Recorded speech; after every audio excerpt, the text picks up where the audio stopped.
Coucou chers amis, chers ados de l'église El Shaddai, ici avec vous Kiswen Sida, Ezekiel Ouedraogo. Je ne sais pas si certains se souviennent de moi encore. Je vous avais fait justement une petite leçon, on va dire une petite leçon, un petit partage sur la peur. Et aujourd'hui, c'est mon plaisir, sur la demande de vos moniteurs, de pouvoir vous faire une petite vidéo sur la victimisation. Donc, vous savez, on a très souvent tendance à croire que tout le monde est responsable de ce qui nous arrive, sauf nous. Et parfois, c'est très facile de pouvoir mettre la raison de nos échecs ailleurs que sur nous-mêmes. Je vais vous raconter alors cette petite histoire. C'est l'histoire justement d'un monsieur qui avait perdu ses clés. Et il y a une dame qui passait par là et qui a vu un monsieur qui avait l'air préoccupé. Il était en train de chercher quelque chose, il cherchait, il fouillait, il ne trouvait pas. Et puis, donc la dame lui demande, mais monsieur, vous avez l'air préoccupé, est-ce que je peux vous aider? Il dit, oui, s'il vous plaît, vous pouvez m'aider, car j'ai perdu mes clés et un coup de main me ferait du bien. Donc, du coup, la dame l'aide à chercher les clés, et donc ils sont deux en train de chercher les clés. Ils cherchent, pendant pratiquement 10-15 minutes. Et finalement, entre-temps, il y a encore un jeune homme qui passait par là avec son vélo. Il était là, il pédalait, et puis il voit deux personnes l'air préoccupées, et puis il leur demande, mais qu'est-ce que vous faites là? Et la dame lui dit que le monsieur lui a dit qu'il a perdu ses clés. Et il lui dit, oh bon, moi aussi j'ai un peu de temps, je peux vous donner un coup de main parce que j'ai vu que vous êtes vraiment préoccupé, il n'y a pas de problème, je vous aide. Donc le jeune homme, il se met avec la dame et avec le monsieur. Ils sont maintenant combien? 3 en train de chercher les clés. Et ils cherchent ensemble pendant un bout de temps et ils ne trouvent toujours pas de clés. Et il y a un monsieur d'un certain âge qui passait tranquillement avec sa canne. Il marchait doucement, assurément quand même.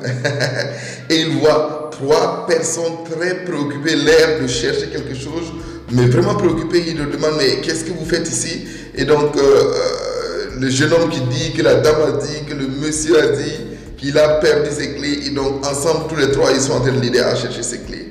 Ils sont maintenant combien? Ils sont maintenant 4. Pendant 4 personnes se mirent à aider à trouver ces clés-là. Et ensemble, ils ont mis leurs efforts, ils ont élargi le champ de recherche, ils ont quadrillé le terrain, et puis ils se sont dit, toi tu vas par là, toi tu vas par là, et toi tu vas par là. Ils ont croisé comme ça, ils n'ont pas trouvé les clés, ils ont recroisé comme ça, ils n'ont pas trouvé les clés. Et vers la fin, pendant pratiquement 30 minutes, le vieillard qui vient d'arriver, il demande, mais monsieur, est-ce que vous êtes sûr d'avoir perdu vos clés ici? Et le monsieur donc de répondre, c'est-à-dire que j'ai perdu mes clés dans ma maison, mais je trouvais qu'il y avait suffisamment de lumière ici dans la rue, et je me suis dit que j'avais plus de chances de trouver mes clés dans la rue. Imaginez, il a perdu ses clés dans sa maison, les clés de sa maison, il a perdu les clés en fait dans la cour, dans la concession. Et il pense que dans la rue qui est plus éclairée, comme la rue est plus éclairée, il a plus de chances de trouver les clés dans la rue. Vous allez me dire qu'il est fou, et je suis d'accord avec vous qu'il est fou. Ça ne va pas vraiment dans sa tête, il manque quelques chromosomes comme on dit.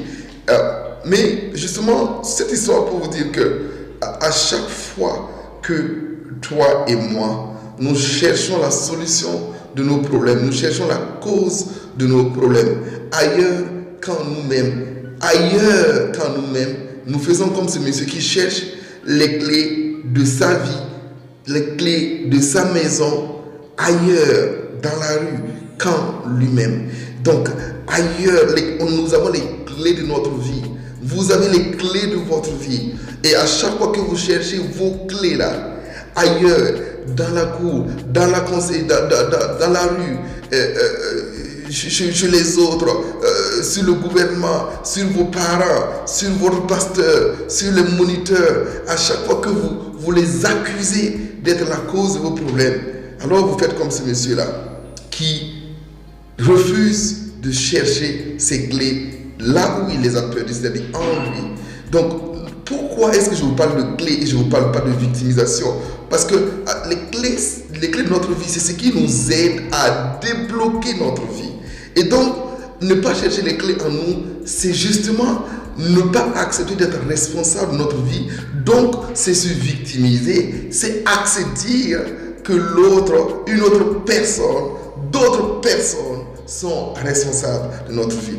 Combien de fois on se laisse heurter comme ça? Nos parents nous font mal et puis on dit non, moi je n'irai plus à l'église parce que mon père m'a fait ça. Parfois, je dis, tes parents te font mal ou en tout cas te grondent et tu dis, ok, en ce moment à l'école, je ne vais plus étudier, je n'aurai plus de bonnes notes. Alors il va comprendre, je ferai mal à papa, je ferai mal à maman. Non, à chaque fois que nous voulons, que nous cherchons en fait à rendre quelqu'un d'autre responsable, on se victimise parce qu'on se rend victime et on se dit pauvre de moi. Je vous dis, à chaque fois que vous allez chercher à vous rendre victime, posez-vous la question, est-ce qu'il n'y a pas quelqu'un d'autre qui aimerait vivre la situation que moi je vis aujourd'hui? Peut-être qu'il te manque quelque chose, mais je suis sûr que dans le monde il manque encore plus à quelqu'un qu'à toi. Il est important que tu réfléchisses à ça, que tu réfléchisses à ça, que tu aies une bénédiction, que Dieu t'a donné déjà un corps, que Dieu t'a donné la vie, que Dieu t'a donné quelque chose. D'accord? Tu as cette vie-là. Et c'est bien plus que certains en ont déjà. Et tu es en bonne santé. C'est bien plus que certains en ont déjà. Et parfois tu manges à ta faim 3 repas par jour. Et c'est bien plus que certains en ont déjà. Tu bois à ta soif. Tu es inscrit à l'école. Tu viens, par exemple, si tu écoutes cette vidéo, tu es à El Shaddai. Tu es entre les mains de fabuleux moniteurs. Ça, c'est déjà une raison de rendre grâce à Dieu. Et vous savez, la gratitude, rendre grâce, dire merci, c'est la marque des grands champions.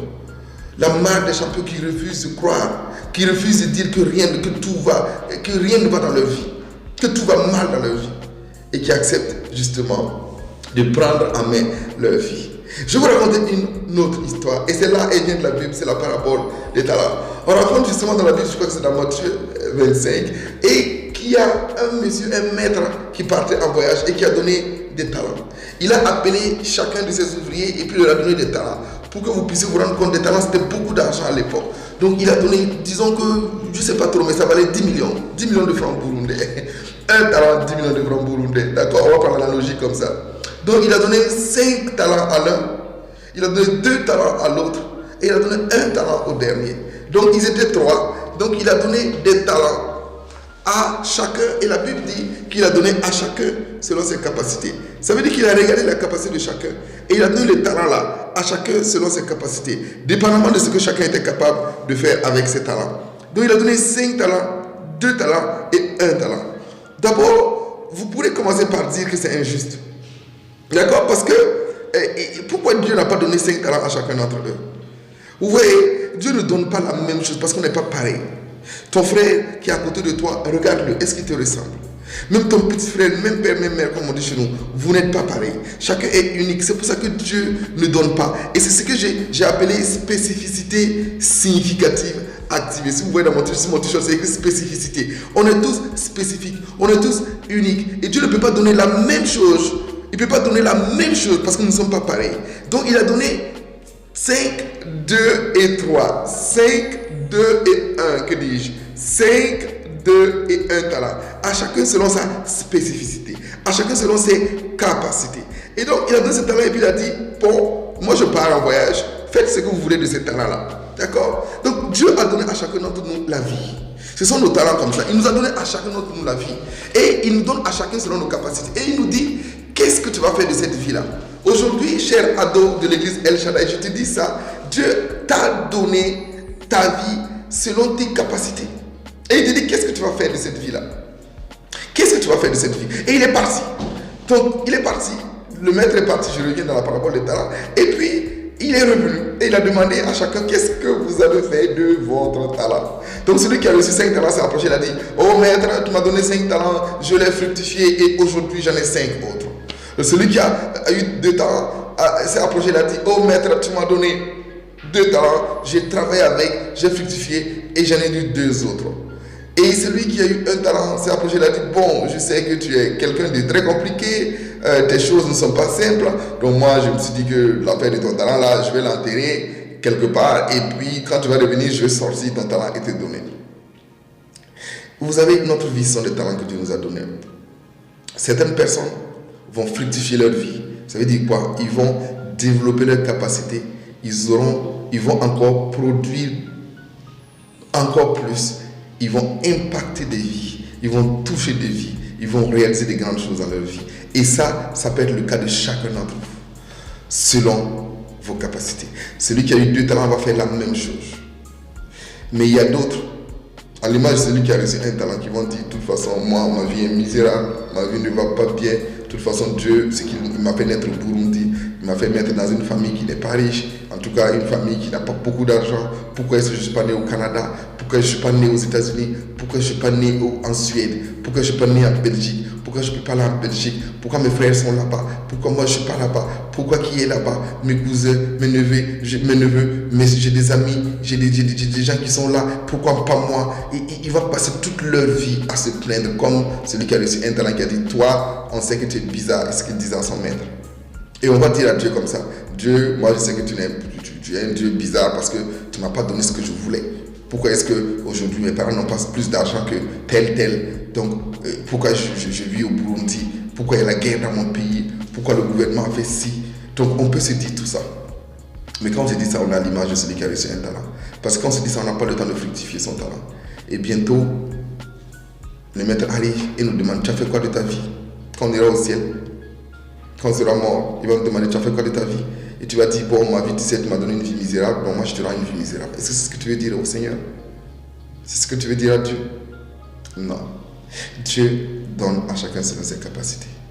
Et Dieu permet à chacun de développer ça. De développer et de produire le meilleur de lui-même. Donc, chers ados, j'aimerais vous dire ceci. Que Dieu t'a donné un talent, quel qu'il soit. Il t'appartient de le découvrir, de développer, de l'activer. Et pour cela, tu dois prendre 100% la responsabilité de ta vie. Demain ne sera pas comme hier. Il sera nouveau et il dépendra de toi à 100%. Demain ne sera pas comme hier. Il sera nouveau et il dépendra de toi à 100%. La vie t'interroge, cher ado. La vie t'interroge. La vie interroge chaque homme. Et chaque homme ne peut répondre à la vie qu'en répondant de sa vie. À la vie, on ne peut répondre qu'en étant responsable.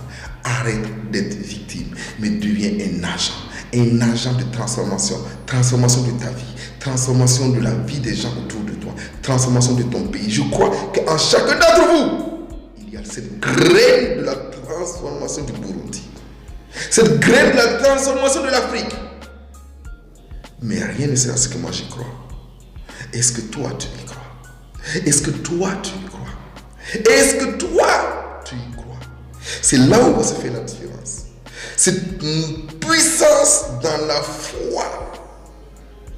Cette puissance dans cette confiance en Dieu, en toi. Le Dieu qui est en toi, est-ce que tu as confiance en lui? C'est cela qui fera la différence fondamentale. Je suis Kissensin Ezekiel Ouedraogo, toujours avec vous pour vous inspirer, vous motiver. Merci Chantal pour cette vidéo, en tout cas pour avoir inspiré ce thème-là pour les ados de l'église El Shaddai. Je vous aime, bye bye et à bientôt en live. Allez bye bye, je vous salue.